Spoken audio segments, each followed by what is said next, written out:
मनोज दासଙ୍କ ଅନ୍ତରଙ୍ଗ ଭାରତ ପ୍ରଥମ ପର୍ଯ୍ୟାୟ। ବିଜାପୁର ଧ୍ୱନି ପ୍ରତିଧ୍ୱନି। ମୁଁ ପାଠ କରୁଛି ସମୀର ରଞ୍ଜନ ଦାସ। 1965 ମସିହାର ଶୀତ ଋତୁର ଏକ ମଧ୍ୟରାତ୍ର। କୋଲ୍ହାପୁର ଷ୍ଟେସନରୁ ଗୋଟିଏ ଭିଣ୍ଟେଜ କାର୍ ଯୋଗେ ବୁହା ହୋଇ ଯାଇ ଯେତେବେଳେ ଲକ୍ଷ୍ୟସ୍ଥଳୀରେ ପହଞ୍ଚିଲି, ସେତେବେଳେ ଗ୍ରାମ ବାହାରେ ବ୍ୟାପକ ପ୍ରାନ୍ତର ଭିତରେ ଅତିଥିକୁ ସ୍ୱାଗତ କରିବା ନିମନ୍ତେ ଲଣ୍ଠନମାନ ଧରି ଠିଆ ହୋଇଥିଲେ ଗ୍ରାମବାସୀମାନେ। କୁହେଳି ଭିତରୁ ସେମାନଙ୍କର ସ୍ଥିତି ଦୂରରୁ ଦିଶୁଥିଲା ମେଘାବୃତ ଜହ୍ନ ଭଳି। ପ୍ରଭାତ ହେଲା। ବୁଝିଲି, ଏହା ଏକ ବିରଳ ପଲ୍ଲୀ।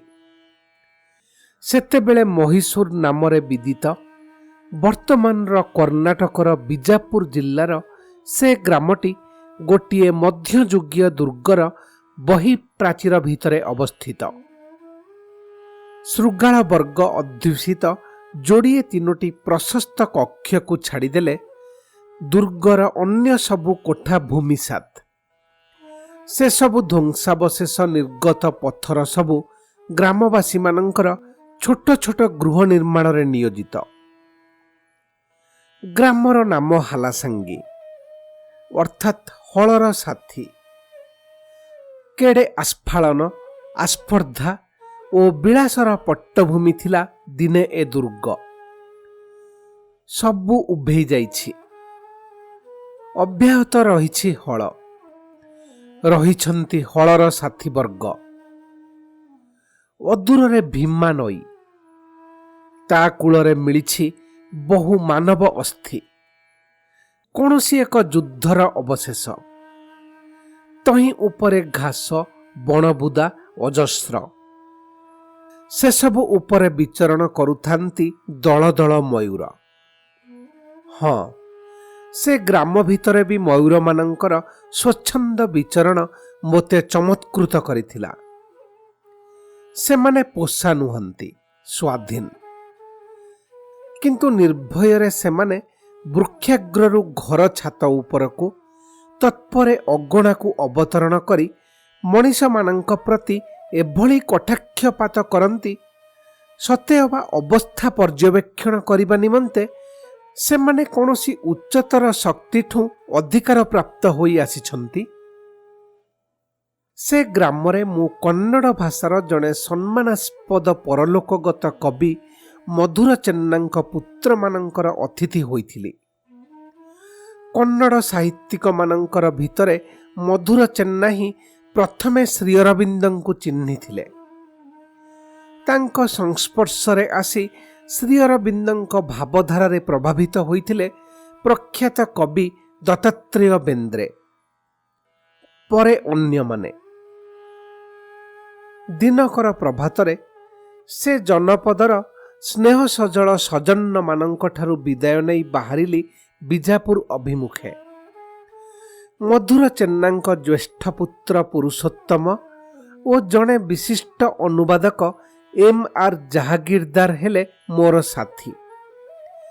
ବିଜାପୁର ଭ୍ରମଣ କାଳ ବ୍ୟାପୀ ଜାହାଗୀରଦାର ମହୋଦୟଙ୍କୁ ମୋର ଭାଷାନ୍ତରକାରୀ ଭାବରେ ପାଇଥିଲି। ଫସଲ କଟା ଶେଷ ହୋଇଥାଏ। ଧୂସର କ୍ଷେତର ବ୍ୟାପ୍ତି ଭିତର ଦେଇ ଅଗ୍ରସର ହୋଇଛି ଧୂଳି ଧୂମାବ ପଥ। ଏଥର ଆମର ବାହନ ସାଧାରଣ ବସ୍। ଜନବସତିହୀନ ବିରସ ରାସ୍ତାରେ ବିରାମହୀନ ଏକାଗ୍ରତାର ଗତି। ମଧ୍ୟାହ୍ନ ପୂର୍ବରୁ ଦକ୍ଷିଣ ପୂର୍ବ ଦିଗ୍ବଳୟକୁ ନିର୍ଦ୍ଦେଶ କରି ମୋର ଦୃଷ୍ଟି ଆକର୍ଷଣ କଲେ ଜାହାଗୀରଦାର। ହାଲୁକା ମେଘର ପର୍ଦ୍ଦା ଉପରେ ଯେମିତି ଅଙ୍କିତ ରହିଛି ସୁସମଞ୍ଜସ ସୁବିପୁଳ ଏକ ଇମାରତ ଛବି। ଏଇ ହେଲା ବିଶ୍ୱବିଖ୍ୟାତ ଗୁଲ ଗମ୍ବୁଜ। ନିର୍ଦ୍ଧାରିତ ସମୟର କିଛି ପୂର୍ବରୁ ବସ୍ ପହଞ୍ଚି ଯାଇଥିଲା। ହାଲାସାଙ୍ଗିରେ ହୋଇଥିଲି ଜଣେ କବିପୁତ୍ରଙ୍କ ଅତିଥି। ଏଠାରେ ଆତିଥ୍ୟଦାତା ଜଣେ କବି ଜାମାତା। କର୍ଣ୍ଣାଟକର ଦେଶାତ୍ମକ କବି ହୁଇଲ ଗାର୍ଲଙ୍କ ଜାମାତା ପ୍ରିନ୍ସିପାଲ ଦେଶାଇ କିନ୍ତୁ ବସ୍ଷ୍ଟାଣ୍ଡରେ ଆସି ପହଞ୍ଚି ପାରିନଥିଲେ। ଗୋଟାଏ ଟ୍ୟାକ୍ସି ଡାକନ୍ତୁ, ମୁଁ କହିଲି। ଟ୍ୟାକ୍ସି ଏଠି କାହୁଁ ମିଳିବ? ତେବେ ରିକ୍ସା? ରିକ୍ସା ବା ଏଠି କାହିଁ? ମୋ ବିସ୍ମୟକୁ ସଂକ୍ଷିପ୍ତ କରି ସେତେବେଳକୁ ଟୁପୁରୁ ଟାପୁରୁ ଶବ୍ଦରେ ଆମକୁ ଘେରି ଯାଇଥିଲେ 4-6 ଗୋଟି ଘୋଡ଼ା ଗାଡ଼ି। ମନେ ହୋଇଥିଲା ସେହି ଐତିହାସିକ ନଗରୀର ଅଦୃଶ୍ୟ ଆତ୍ମାପୁରୁଷ ଆଜି ବି ମଧ୍ୟଯୁଗର ସ୍ମୃତି ସର୍ବସ୍ୱ ଶିହରଣ ଭିତରେ ବୁଡ଼ିଯିବାକୁ ଚାହେଁ। ଏକଦା ସହସ୍ର ଅଶ୍ୱର ସଦର୍ପ ଟାପୁ ଶବ୍ଦରେ ମୁଖରିତ ଥିଲା ବିଜାପୁର। ସେହି ସବୁ ଅଶ୍ୱବରଙ୍କ ମ୍ଳାନ ବଂଶଧରଗଣ ଆଜି ଏକା ଟାଣୁଛନ୍ତି। ସେମାନଙ୍କର ଦିନ ଅବସ୍ଥା କ୍ଲିପ୍ଲିଙ୍କର ଏକ କବିତା ମନେ ପକାଇ ଦେଉଥିଲା, ଯେଉଁଥିରେ ବର୍ଣ୍ଣିତ କୁକୁର ଲାଞ୍ଜକୁ ହଲାଇବା ପରିବର୍ତ୍ତେ ଲାଞ୍ଜ କୁକୁରକୁ ହଲାଇବାର ଏବଂ ଗାଡ଼ିକୁ ଘୋଡ଼ା ଟାଣିବା ପରିବର୍ତ୍ତେ ଗାଡ଼ି ଘୋଡ଼ାକୁ ଟାଣିବାର ବିକଳ ଭବିଷ୍ୟତ। ବିଜାପୁରର ବାତାବରଣରେ ଅନ୍ତତଃ ଗୋଟାଏ ସ୍ତର ଯେ ଏକ ପ୍ରକାର ମଧ୍ୟଯୁଗୀୟ ପ୍ରଭାବରେ ଆଚ୍ଛନ୍ନ ରହିଥିଲା, ସେ ଧାରଣା ଦୃଢ଼ୀଭୂତ ହେଲା ଗୁଲ ଗମ୍ବୁଜ ଭିତରେ।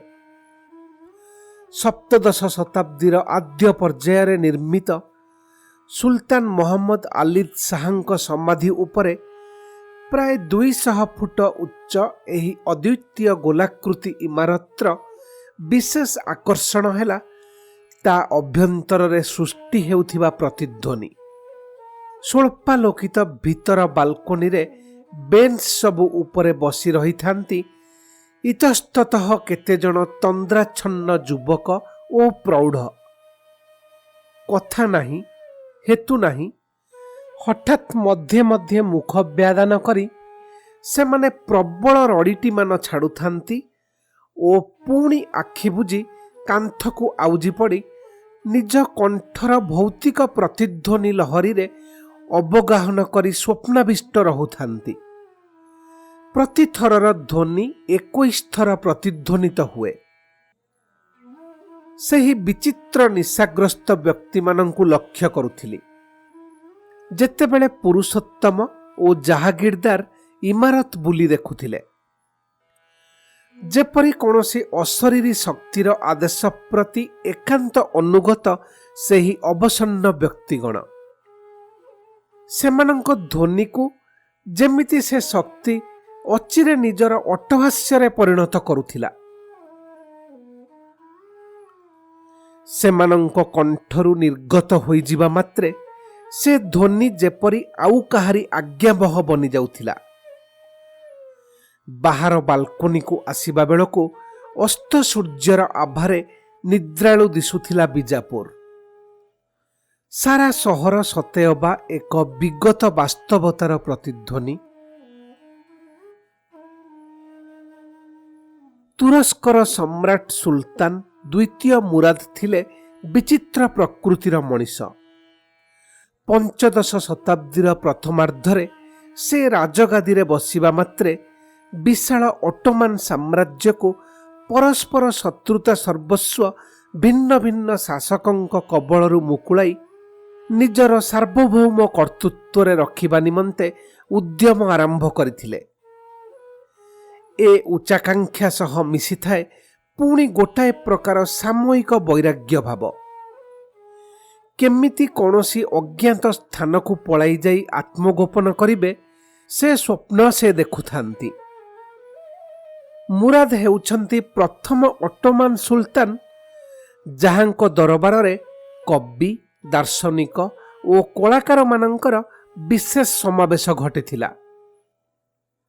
ତାଙ୍କ ବିଶାଳ ପ୍ରାସାଦ ଓ ଉଦ୍ୟାନ ଭିତରେ ବେପରୁଆ ଖେଳି ବୁଲୁଥାଏ ସୁକୁମାର ବାଳକଟିଏ, ସମସ୍ତଙ୍କର ପ୍ରିୟ ପାତ୍ର। ସେ ସମ୍ରାଟଙ୍କ ଦ୍ୱିତୀୟ ପୁତ୍ର ୟୁସୁଫ। ତା ପ୍ରତି ସମସ୍ତଙ୍କର ଯେଉଁ ସ୍ନେହ, ସେଥିରେ ମିଶି ରହିଥାଏ ଏକ ରହସ୍ୟମୟ ବେଦନାବୋଧ। ତାକୁ ଦେଖିବା ମାତ୍ରେ ବେଗମଙ୍କ ଆଖିରେ ଆନନ୍ଦ ଚହଟି ଉଠେ। କିନ୍ତୁ ପର ମୁହୂର୍ତ୍ତରେ ସ୍ତମ୍ଭିତ କୋହ ଯୋଗୁଁ ସେ ଯେପରି ବିଦୀର୍ଣ୍ଣା ହୋଇଯାନ୍ତି। ୟୁସୁଫ ବୁଝେନା କାହିଁକି ବାରମ୍ବାର ତାକୁ କୁଣ୍ଢାଇ ଅଶ୍ରୁ ବିସର୍ଜନ କରନ୍ତି ଜନନୀ। 1451 ମସିହାରେ ଦିନେ ଦୂରବର୍ତ୍ତୀ ଶିବିରରେ ସୁଲତାନ ମୁରାଦ ପ୍ରାଣତ୍ୟାଗ କରିଥିବାର ସମ୍ବାଦ ଆସି ପହଞ୍ଚିଲା। ଦୁର୍ଗ ଓ ଦରବାର ହେଲା ଶୋକାଚ୍ଛନ୍ନ। ଅନ୍ତଃପୁର ହେଲା କ୍ରନ୍ଦନ ରୋଳରେ ଭାରାକ୍ରାନ୍ତ। ବେଗମ କିନ୍ତୁ ଏ ଦୁଃସମ୍ବାଦ ପାଇବା ମାତ୍ରେ ପ୍ରଥମେ ଯାଇ ୟୁସୁଫଙ୍କୁ ଜାବୁଡ଼ି ଧରିଲେ ଓ ଚେତା ହରାଇଲେ। ଅନ୍ତଃପୁରବାସୀମାନେ ବୁଝୁଥିଲେ ବେଗମଙ୍କ ଅନ୍ତର୍ଦାହର ତାତ୍ପର୍ଯ୍ୟ। ସୁଲତାନ ବଂଶରେ ପ୍ରଚଳିତ ଥିଲା ଏହି ପରମ୍ପରା।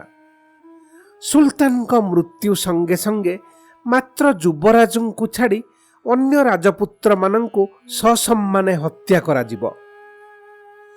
ଭାତୃବିବାଦ ଯୋଗୁଁ କାଳେ ରାଜ୍ୟ ବା ସାମ୍ରାଜ୍ୟ ବିଭକ୍ତ ହେବ, ବୋଧହୁଏ ସେହିଭଳି ଆଶଙ୍କା ଏ ବିଚିତ୍ର ବିକୃତ ପରମ୍ପରାର ଉତ୍ସ। ଏ ପରମ୍ପରାକୁ ସହଜ ଭାବରେ ମାନି ନିଆ ହୋଇଯାଇଥିଲା। ଦୁର୍ଗ ଭିତରେ ଗୋଟିଏ ବିଶେଷ ଅନୁଷ୍ଠାନର ପ୍ରବର୍ତ୍ତନ ହୋଇଥିଲା।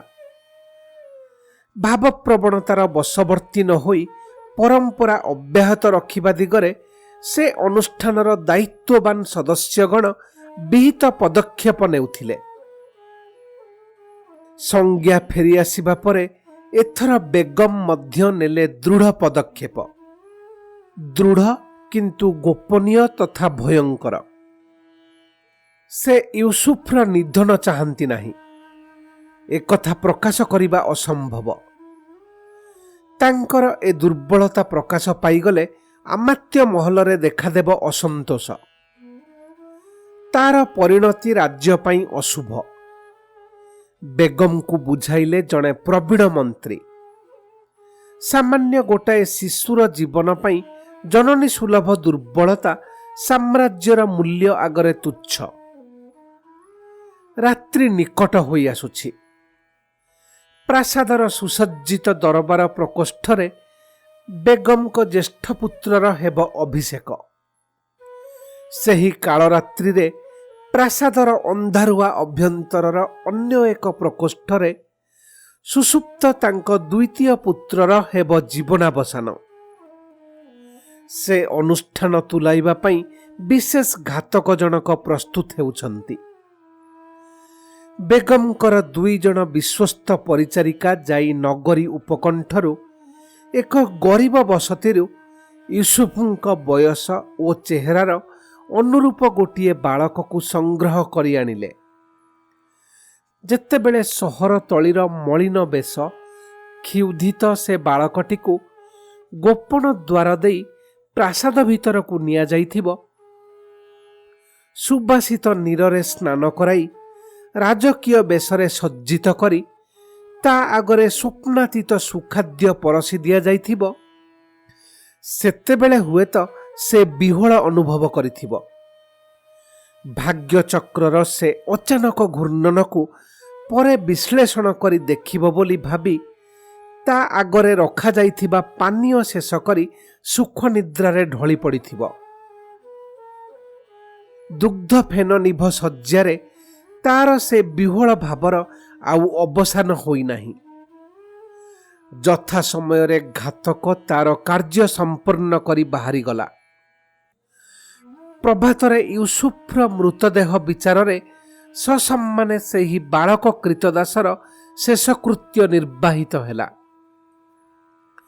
ସେହି ପ୍ରତ୍ୟୁଷରେ କିନ୍ତୁ ସୁଦୂର ହିନ୍ଦୁସ୍ଥାନ ଅଭିମୁଖେ ନଗରୀ ଉପାନ୍ତରୁ ଯେଉଁ ବଣିକ ଦଳ ଯାତ୍ରାରମ୍ଭ କରୁଥିଲେ, ସେମାନଙ୍କୁ ଅଳ୍ପ ମୂଲ୍ୟରେ ମିଳିଯାଇଥିଲା ଏକ ବାଳକ କ୍ରୀତଦାସ।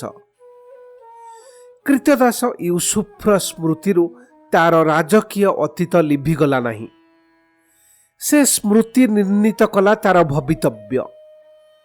ବିଚିତ୍ର ଘଟଣା ପ୍ରବାହରେ ସଫଳ ଭାବରେ ସନ୍ତରଣ କରି ଦିନେ ସେ ବିଜାପୁରରେ ଆସି ପହଞ୍ଚିଗଲା। ଏଠି ଆଲାଦିଶାହୀ ରାଜୁତିର ସେ ହେଲା ପ୍ରତିଷ୍ଠାତା। ଭାରତର ଇତିହାସରେ ୟୁସୁଫ ଆଲି ଶାହ ନାମରେ ପରିଚିତ। ଭାରତର ଦ୍ୱିତୀମାନ ସୂର୍ଯ୍ୟଙ୍କର ଝଲସିତ ଏହି ଚିତ୍ତାକର୍ଷକ ଧ୍ୱଂସାବଶେଷ, ଏହି ବିଶାଳ ନବ୍ବର ଓ ଇମାରତ, କାରାଗାର, ଅନ୍ତଃପୁର, କେତେ ସମରର ସ୍ମୃତିବହ ଦୁର୍ଗ ଓ ତୋରଣ, ଯାହାର ଗରିମା ନ ଦେଖିଲେ ହୃଦୟଙ୍ଗମ କରିବା ସହଜ ନୁହେଁ। ସେସବୁ ଆଶା କରାଯାଉ ଦିନେ ନା ଦିନେ ଜଣେ ବିଦଗ୍ଧ କବିଙ୍କ ଲେଖନୀରେ ଏକ କାଳଜୟୀ କାବ୍ୟର ରୂପ ନେବ, ଜୀବନ୍ୟାସ ପାଇବ ଐତିହାସିକ ଐଶ୍ୱର୍ଯ୍ୟ ନିହିତ କିମ୍ବଦନ୍ତୀମାନ। ଅନେକ ବର୍ଷ ତଳେ ବିଜାପୁରର କ୍ରମକ୍ଷୟିଷ୍ଣୁ ଇମାରତମାଳା ଭିତରେ ଠିଆ ହୋଇ ଜଣେ ବିଦଗ୍ଧ ଇଂରେଜ କର୍ଣ୍ଣେଲ ମେଡୋଜ ଟେଲର ଏ ଆଶା ପୋଷଣ କରିଥିଲେ। ତାଙ୍କର ଏ ଆଶା ସଫଳ ହୋଇନାହିଁ। କାବ୍ୟ ନୁହେଁ, ମନେ ହୋଇଥିଲା ବିଜାପୁରର ଧ୍ୱଂସାବଶେଷ ଭିତରେ ରହିଛି ଉପନ୍ୟାସ ପାଇଁ ଅନେକ ଜୀବନ୍ତ ଉପାଦାନ। ସେହି ଅରଚିତ କାବ୍ୟର ନଗରୀ ଭିତରେ ବିଚରଣ କଲାବେଳେ ମନେ ହୋଇଥିଲା ସତେ ଅବା କୌଣସି ରୋମାଞ୍ଚକର ବିୟୋଗନ୍ତକ ପାଣ୍ଡୁଲିପିର ପୃଷ୍ଠା ପରେ ପୃଷ୍ଠା ମୁଁ ଓଲଟାଇ ଚାଲିଛି, ଅଥଚ ସେସବୁ ପ୍ରତ୍ୟେକ ପୃଷ୍ଠାର ଅର୍ଦ୍ଧାଂଶ ମହାକାଳ ଛିନ୍ନ କରିନେଇ ଉଡ଼ାଇ ଦେଇଛି।